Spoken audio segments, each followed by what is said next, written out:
Let's face it, we spend a lot of time, money, and energy trying to plan and implement the perfect kitchen during a renovation. No one wants to get to the end of that journey and have someone say to them, your kitchen looks cheap. And the thing is, most people, while they might think it, will rarely ever say it to your face. But that's exactly what Nick Lewis does in his recent video, 10 Things That Make Your Kitchen Look Cheap. It's an unbiased voice of reason to help steer you away from some common mistakes that are often made in kitchen design. And I'm happy he did because it gives me a chance to react and see if I agree or disagree with his assessments. I've linked his video below, which you should check out, and please consider subscribing to his channel. Nick comes out of the gate with guns a-blazing, starting off very strong in my opinion, bringing up one of the biggest blunders in kitchen design history, and something that you've likely heard me say and rant about in the past if you've watched my content. You probably guessed it, but I'll let Nick tell you what it is. Okay, first on my list is going to be the over-the-range microwave. He goes on to say the following: it's a dated trend from 20 years ago. Criticizes it for poor ventilation compared to a dedicated range hood. It compromises both function and aesthetics because it places the microwave at the kitchen's focal point. He suggests that microwave drawers are a better option and emphasizes that a proper range hood can elevate both function and design. And I completely agree with this. The OTR is an outdated design choice that also has some inherent functional problems. One being the capture area and capacity of such units is rarely suitable. Plus, they're often recirculated, which defeats the whole point of having a vent in the first place. They're installed at a height that is not safely accessible for the average North American, and they only hinge to the left, which for such a popular appliance, you'd think they would have made an option to have one that hinged to the right. I don't know why that never happened. And they just look, yeah. But Mark, in my small kitchen, having a combined space like that for the microwave and the vent to live in just makes more sense. And maybe. But I'm willing to bet that a lot of people don't spend very much time looking at layout options for their microwave, and by default, they just stick it above the range. And I can say this because I did it for years, sadly. Rarely was there ever a conversation about where the microwave would go. It just automatically got popped above the range as an OTR. If there are truly no other options and you must have an OTR, please be sure that you have it vented properly. And maybe find one that's a little more modern looking. When I do client consultations, this is the one appliance that many people are afraid to talk to me about. But look, if you sign up for a call with me, don't fear, I won't scold you, but I will offer suggestions and options to think about. The next mistake Nick highlights is one that I've also mentioned in my kitchen mistakes video from a while back, as have many others. Okay, next on my list is going to be cropped cabinetry. Now here's Nick's take. Cropped cabinets look cheap and builder grade.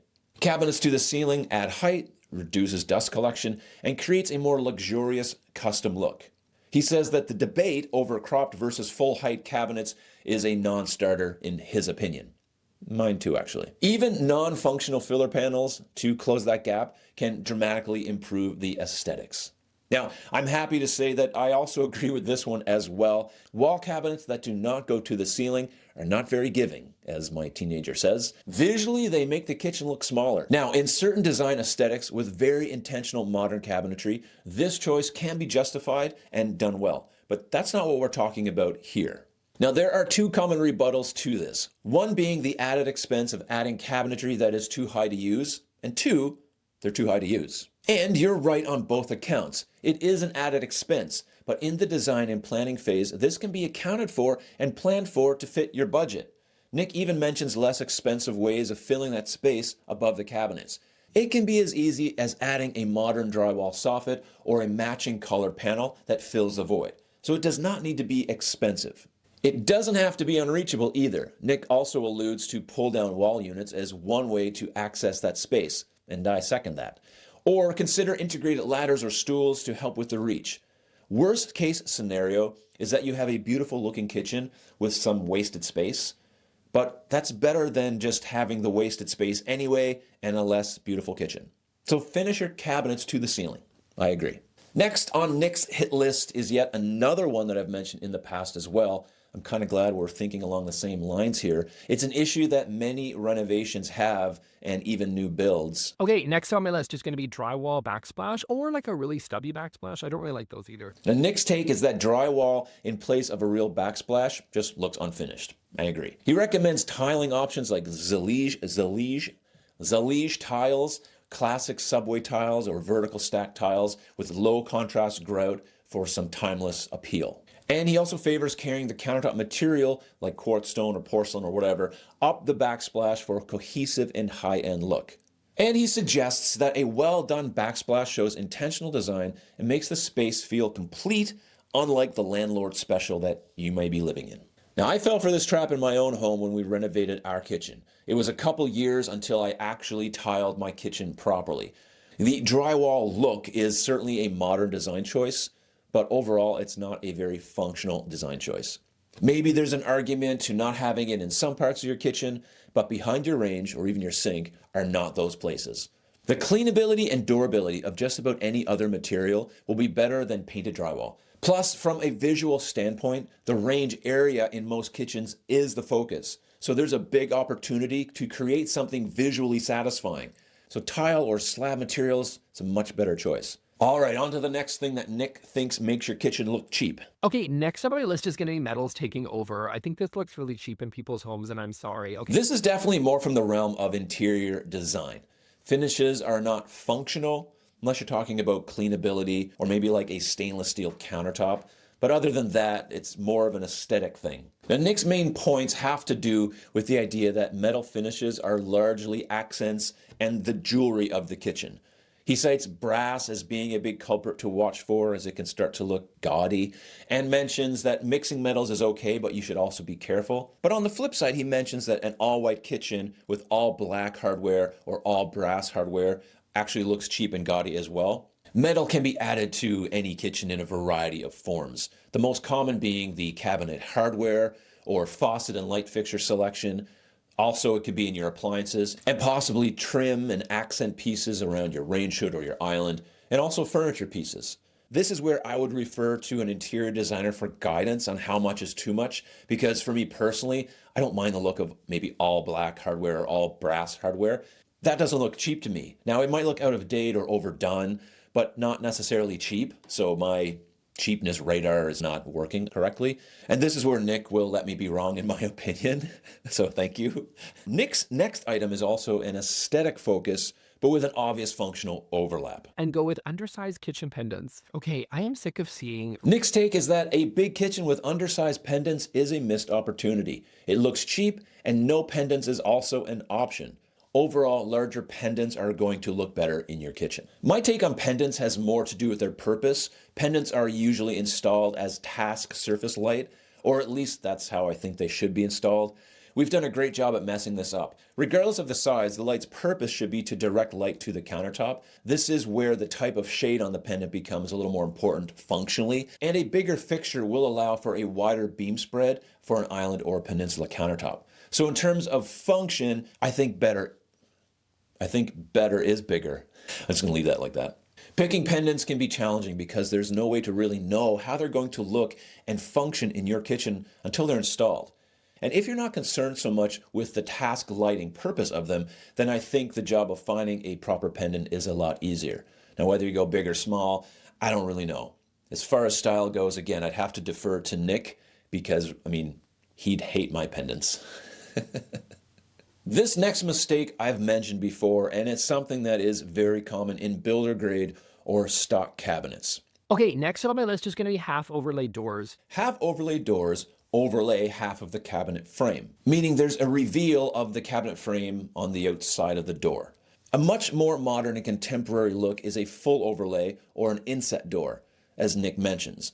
I've highlighted in the past that half overlaid doors were a very common cabinet construction type for a long time in North America, and many high-end custom cabinets were built like this, and they were anything but cheap.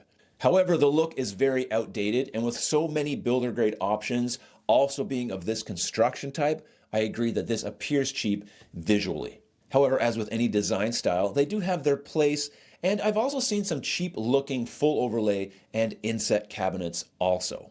But as a style, you may want to choose something a little more modern. Nick also points out that it's possible to change your cabinet doors to full overlay doors. This isn't that challenging actually, it just requires some accurate measurements, a knowledge of what a proper full overlay reveal is on the cabinet, and the correct type of hinge, a full overlay hinge. And once you have those things, it's not very difficult. Face frame cabinets, half or full overlay, while structurally more solid, can cause some accessibility issues because of two-door cabinets that have a center stile in the middle, that piece of wood that separates the two doors. Also, the overlap of the frame on the cabinet box can end up wasting space. This is not that noticeable with just one single cabinet, but once you combine all the cabinets in the kitchen, the space wasted can be fairly substantial. And this is especially important for people who are trying to maximize every single inch. Nick goes all in on kitchen functionality on his next mistake. And this one I can really speak to, but let's hear it from him first. Okay, next up on my list, things making your kitchen look cheap is going to be clearance issues. This one just screams amateur hour. Amen. Hallelujah. Nick highlights how distasteful it is to have clearance issues in a modern kitchen, especially doors or drawers opening into other cabinets or appliances. He stresses the fact that this really cheapens the kitchen and there's really no need for it. In this modern day we live in, with all the tools we have accessible to us, there's zero reason why a kitchen would have these issues anymore. But it still happens. Your designer should be working to ensure that this will never be an issue. And if you're designing your own kitchen, be aware of this problem. But clearance goes further than this. It's also important to ensure the proper distance between counter surfaces for work zones and walking zones. You need to know where to prioritize clearance. And that's where I can help you during a one-on-one consultation. We'll dive into the details of your kitchen, answer your questions and concerns, and look for options for your layout, and of course, make sure that you have all the proper clearances. There's a link in the description below for more details. There's also vertical clearances for appliances and wall cabinets that can be more user-specific. Nick is absolutely right that improper clearances can make your kitchen look cheap, but even worse than that, they can make your kitchen less functional. This is a no-no. The next beef on Nick's list can also be easily solved with a little planning. Let's hear what it is. Okay, next on my list is going to be poor fitting appliances. Nick mentions that appliances like refrigerators need to be properly installed so that you don't see the sides of the fridge. This is important advice to listen to. There's nothing worse than this nice, beautiful new kitchen with a monstrous fridge sticking out like a sore thumb. Even worse is a fridge with no side panels and magnets everywhere. That's just not going to work. This is not a huge expense to rectify either. Just properly sized fridge panels and an installer who knows how to fit the cabinet properly to match above, and you instantly have a more high-end look, even without a counter-depth fridge. One of the important first steps in the pre-design and planning phase is to have all your appliances measured or confirmed. Take it from me as someone who's been down this road many times and has worked on thousands of kitchens. Confirm your appliance choices and make sure your designer knows them, and call him every other day to make sure that he properly added your proper appliance sizes to the design so that when that thing is installed, you don't slide your fridge in and realize that it doesn't fit. Just heed that advice. Steve from Yale Appliances and I have talked a lot about this next mistake. Nick identifies it as well. Okay, next on my list is going to be only relying on pot lights or can lighting or whatever. Multi-layered lighting in a kitchen is essential for proper function and proper aesthetic. Nick thinks that adding under-counter lights are essential, and they are, and even toe-kick lights are cool for some ambience in the kitchen. However, he does mention something about lamps in the kitchen, and I just don't get the lamps thing. That's just me, though. Okay. In kitchen design, light serves two primary purposes: task and ambience, or general room light. The combination of both is very important. Designers typically don't go far enough with the lighting plan or give it the attention that it deserves. Now, if you're a designer and you do, my apologies, but from my experience, I've noticed that a lot of designers don't. And what ends up happening is that your kitchen lighting ends up looking like a runway from LAX. This is not a good look for a kitchen, and it's not the proper functionality for those lights either. So keep that in mind when you're planning your kitchen. Cheap looking is one thing, but scalloping and unruly shadows, that's only going to make it worse. Nick ends his list with something that he's known to despise. Okay, so next up on my list is going to be generic quotes. So this one is purely subjective. It has no functional overlap, though he does mention it's better to use art that can double as a functional piece, like a cutting board or some cutlery holders or something like that. But when it comes to kitchen aesthetics, there's nothing like a good old quirky sign to set the tone. So to end this video and in honor of Nick's disdain for kitchen signs, I asked ChatGPT to compile a list of kitchen quotes. And Nick, if you happen to see this, I think you should sell some of these on your website because that would be really funny. I'm sorry for what I said when I was hungry. That was stupid. Chop it like it's hot. Are we just doing this? Is this 2025? Where am I? Is this 2021? Whip it. Whip it real good. Bake it till you make it, baby. I love that one. Life's short. Lick the spoon. Don't be afraid to take whisks. Holy guacamole.